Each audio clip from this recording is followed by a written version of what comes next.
This image, the metaphor of the loss of independent speech in the new Egypt, has become what journalists in many countries now hope to be a powerful symbol of all that's gone wrong.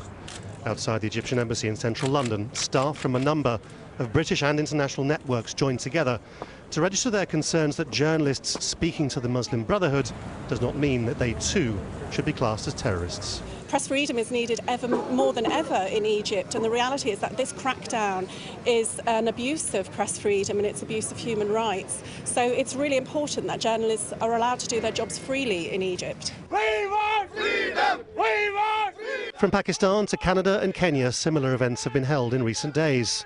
Some of the most senior figures in global television news have also come together to issue a joint statement effectively accusing the Egyptian authorities of confusing journalism with political activism.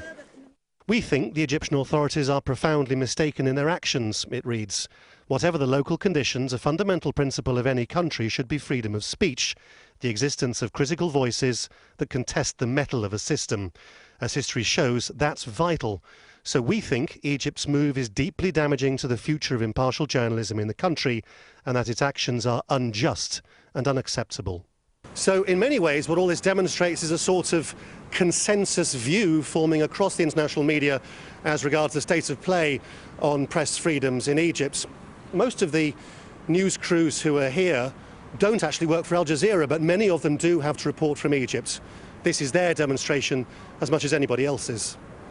The Egyptian authorities are due to begin putting journalists on trial on Thursday.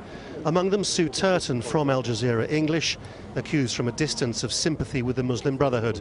Yet when she was reporting from Egypt, the group wasn't even banned.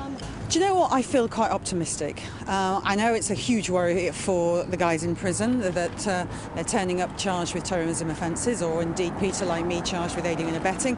But we are really putting all our faith in the Egyptian justice system. We are trusting that it is free and fair and that it's not in any way influenced by the state. A letter was delivered to the Egyptian embassy condemning the crackdown on journalism and calling for the trials to stop.